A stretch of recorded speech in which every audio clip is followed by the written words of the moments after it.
Caitlin Clark? She's not staying quiet about it.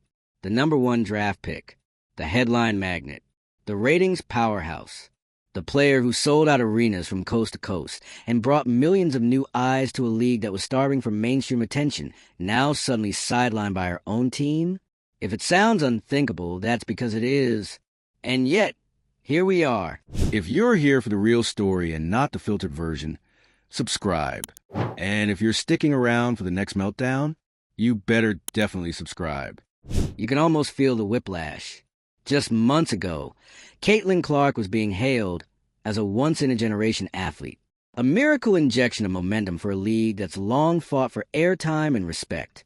She was breaking records before she even unpacked her suitcase in Indiana, and now she's on the bench, medically cleared, mentally ready, emotionally begging to play, and the fever won't let her touch the court. What in the corporate plot twist is this? Let's be clear. Caitlin Clark isn't the kind of player who sits out voluntarily. She lives for the pressure, the lights, the chance to carry a team on her back, even when they're trailing by 20. This is a girl who played through double teams, hate tweets, and media storms the size of Midwestern tornadoes. So when she says she's ready, believe her. And when she publicly pleads with the front office to let her play, that's not just passion, that's desperation.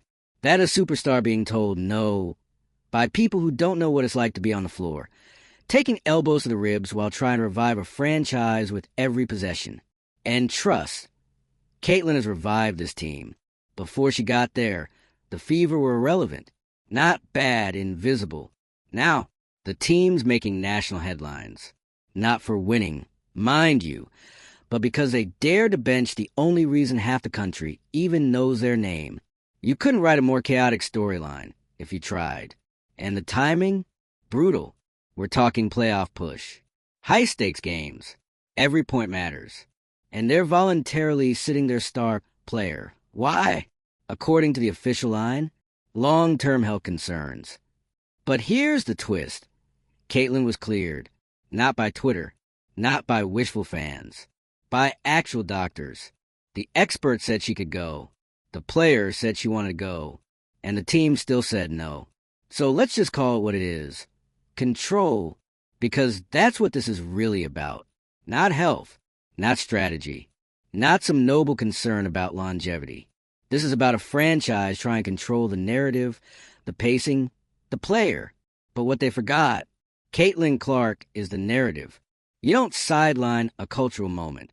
You don't throw a blanket over a wildfire and expect the flames to go quietly. And you definitely don't tell a grown woman, who has literally changed the trajectory of your league, that her passion and preparation aren't enough. Imagine telling Serena not to serve, Simone not to flip, Tiger not to tee off. That's the level we're talking about here. And speaking of Tiger, yeah, Caitlin's already being compared to him, because she's not just a great basketball player. She's an event. She's water cooler conversation, ratings gold. She's the reason people are showing up to games wearing homemade signs and cry in the stands when she makes a three from the parking lot. So when you bench her, it's not just a bad call. It's a betrayal. And she knows it. She didn't drag the team on live TV. She didn't throw her coaches under the bus. But the emotion in her eyes during that press conference, that tight voice, trying not to crack as she talked about how ready she was to play, that said everything. And fans? They heard it, loud and furious. Social media blew up. Sports talk shows lit up. Everyone from retired legends to casual newbies had something to say, and they weren't defending the Fever. Because here's the thing. People will rally around a player who gives their all, who stays humble while still breaking records, who shows up game after game, even when they're getting knocked down, boxed out, and screamed at by half the internet. Caitlin Clark is that player. And this team had the audacity to park her on the bench and act like it's for her own good? Yeah, fans aren't buying it. Because let's be real, this isn't just about rest. This is about management trying to hold the leash, trying to slow the train that's already speeding full throttle toward a new era. But Caitlin isn't asking for chaos. She's asking for agency. She's saying, I'm healthy, I'm ready, let me do what I was born to do. And instead, she gets silence. Meanwhile, The Fever's playoff hopes are limping. TV ratings are plummeting. Fan morale sinking faster than a bad free throw.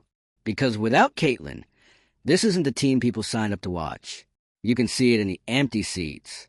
You can feel it in the energy shift. And you better believe you'll see it when those contract negotiations roll around. Because if this is how Indiana treats its most valuable player, what message does that send? Not just to Caitlin, but to every future star considering where to go. Come here and we'll ignore your readiness, stifle your momentum, and sideline your influence. Real convincing. What's wild is that Caitlin's not some diva demanding special treatment. She's not asking to skip practice or get out of drills. She's asking to play, to help, to push her team further than they've gone in years. But the front office? Playing a different game. And spoiler alert, it's not one they're winning. Because while they might think they're protecting the investment, what they're really doing is damaging the trust. You don't tell your superstar, we believe in you, and then tape her to the bench like a museum exhibit. You don't talk about growing the league and then muzzle the very player who grew it. It's tone deaf. It's short-sighted. And frankly, it's insulting. And yet, Caitlin remains poised.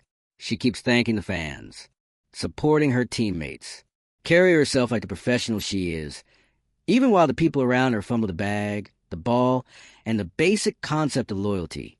That's leadership. That's why she is the future of this league, even if her own team doesn't see it. But here's the thing they forgot. Greatness doesn't wait. It doesn't pause politely for a franchise to catch up. It moves. It builds. It adapts. And if you don't get on board, you get left behind. So while the Fever are busy playing the long game, they might want to consider something. Clark is a game. And this little chapter of betrayal, of mismanagement, of sidelining a generational talent, it won't be forgotten. Not by the fans. Not by the media. And definitely not by Caitlin. You think she's going to let this be the story? Not a chance. She's already plotting the comeback. Already eyeing next season. Already imagining the roar of the crowd when she steps back onto the court. Not as a sideline star, but as the main event. And when that moment comes, it's going to hit different. Because it won't just be about basketball. It'll be about redemption. About reclaiming control. About reminding everyone, from the front office to the front row, who really runs this league. So if you're with us, if you believe in player power and poetic comebacks, smash that subscribe button and drop a comment. Should Caitlin Clark demand a trade? Or stay and take the crown anyway? Either way, you already know this story isn't ending here. It's just getting started. Caitlin Clark begged to play. She didn't posture. She didn't throw a tantrum. She pleaded, and not just behind closed doors. She went public, looked into cameras, into microphones, and made it clear, I want to be out there. So when the Fever still said no, it stopped being about strategy. It stopped being about rest. It became about disrespect. And you don't disrespect a woman who built your relevance. Not without consequences. Because whether they want to admit it or not, Caitlin is the reason this team has been in the national spotlight for the first time in years. She didn't just change the team's record. She changed its identity. People in states that don't even have a WNBA team are suddenly tuning in just to watch her. And yet here we are, watching her sit on the bench, fully dressed, fully cleared, fully capable, and being told, not today. The optics? A disaster. The front office tried to spin it. We're protecting our investment. It's about longevity. She'll thank us later. Let me ask you this. When was the last time a male athlete at the top of his game was benched for his own good during the biggest push of the season? Against his will? Go ahead. I'll wait. It doesn't happen. Because people respect their agency, their judgment, their fire. And when LeBron says he's playing, no one dares argue. So why is Caitlin's word suddenly not enough? Why is her readiness up for debate? Why does her desire to compete get treated like a problem that needs to be managed instead of a weapon that should be unleashed? This is the double standard. This is the unspoken rot that still lives in women's sports. The idea that these athletes should be protected from themselves, that their passion must be curated, boxed up, wrapped in bubble wrap for safety. But let's not forget, Caitlin knows her body. She's been training at an elite level for years. She's played to the kind of pressure that would crush lesser players. She's been fouled harder than anyone in the league, taken hits that don't get called, walked into stadiums filled with booing crowds, and came out with 30-point games like it was light work. So if she says she's good to go, let her go. Instead, what does a franchise do? They pull the plug. They cut her legs out from under her, just as the season hits its most critical stretch. And worse, they do it under the banner of long-term planning. But here's the thing about long-term planning in sports. It doesn't mean a damn thing if you alienate the people who built your now. Let's be real. The Fever haven't been title contenders in years. They haven't been in this kind of conversation in forever. Caitlin gave them relevance, energy, revenue, and this is how they repay her? With a seat on the bench and a patronizing explanation? Nah. And Caitlin's response? Quiet, painful, measured. She could have blown it all up. She could have gone scorched earth and no one would have blamed her. But instead, she swallowed the lump in her throat, took a deep breath, and gave a diplomatic answer about being a team player, about trusting the process. But you could see it, the fire behind her eyes, the tight jaw, the kind of quiet fury that doesn't fade. It builds. She's not just hurt. She's motivated now. And that's terrifying for the Fever, because now they have a player who's not just playing to win. She's playing to prove, to remind the league, the media, and her own organization that you do not bench greatness and expect to get away with it. And the fans? They're done being polite. People are posting screenshots of her stats, of her sold-out games, of her jersey sales and historic ratings, with one question blazing across the comments. Why are you silencing the only reason we're watching? They're canceling subscriptions. They're skipping games. They're tweeting. They're writing open letters. Because this isn't just about sports anymore. This is about justice. It's about loyalty. It's about reward. It's about how we treat the women who go above and beyond to elevate a league that spent decades clawing for mainstream respect. And it's about what happens when you tell the most valuable player in the room, "Not now, sweetheart." The league is watching. Other players are watching. You better believe agents are watching. Because how the Fever handles Caitlin Clark now, it matters. For future trades. For free agency. For every high school phenom wondering where they'll land when it's their time. Do you want to play for a team that benches their biggest asset in the name of strategy? Or do you want to play for a team that fights with you, supports you, trusts you? That's going to be the question hanging over the Fever for a long time. And when the smoke clears and the season ends, when the execs sit down to figure out what went wrong, they'll realize it wasn't an injury. It wasn't bad luck. It was this moment where they chose control over collaboration, where they saw a rising legend and thought, let's rein her in. Bad move, because you don't reign in greatness. You ride with it. And Caitlin Clark? She's not done. Not even close. She'll be back next season. Stronger, smarter, hungrier. And when she finally steps back on that court, not as a rookie, but as a seasoned warrior who knows who's in her corner and who's not. Oh, the league better be ready. Because this version of Caitlin, she's playing for more than points now. She's playing for respect. Caitlin Clark is not built for passivity. She's not wired to sit back while decisions about her body, her future, and her legacy are made in glass offices by people who haven't played a minute of pro ball. But that's what's happening, and it's infuriating to watch. Because the very thing that made Caitlin a star, the fire, the fight, the relentless desire to compete, is now being held against her. It's being treated like a liability instead of the superpower it is. Let's zoom out. What we're seeing isn't just about a benched athlete. It's about a bigger issue that's been simmering in women's sports for years. Who gets to decide what's best for a player? And more importantly, who gets to decide what greatness should look like? See, there's an old school mindset still lingering around women's sports, where athletes are expected to be grateful, to nod, smile, and defer to the people in charge. You push too hard? You're difficult. You want more minutes? You're selfish. You speak your truth? You're emotional. Meanwhile, if a male player storms into a press conference demanding to play, he's a competitor, a beast, a leader. But Caitlin Clark does it, and suddenly the headlines whisper, is she pushing too hard? Let's be serious. Caitlin isn't pushing too hard. She's pushing forward. Because if she doesn't, who will? She knows what she means to the league. She knows what she's done for this team, this fan base, this moment in history. She took a franchise drowning in irrelevance and made it must-see TV. She took the WNBA from background noise in sports coverage to front-page headlines. She didn't just raise the bar, she dragged the entire league up to it. And for that, she gets sidelined. It's giving betrayal. It's giving, we love you when you're making us money, but not enough to actually listen to you. And you know what's really telling? The silence from a Fever. No clear explanation. No accountability. Just vague statements about the long term, like fans are too dumb to realize what's actually going on. But fans aren't dumb. They're watching this, and they see what's happening. They saw Caitlin give everything she had during her rookie season. Play through exhaustion, double teams, cheap fouls, and media storms, all with a calm, collected poise that most veterans don't even have. They saw her lift a struggling team, boost attendance, drive merch sales, and carry the entire league's momentum on her back. And now they're watching her be treated like a liability. Like her voice doesn't matter. And that's where the Fever messed up. Because Caitlin Clark is not just another rookie.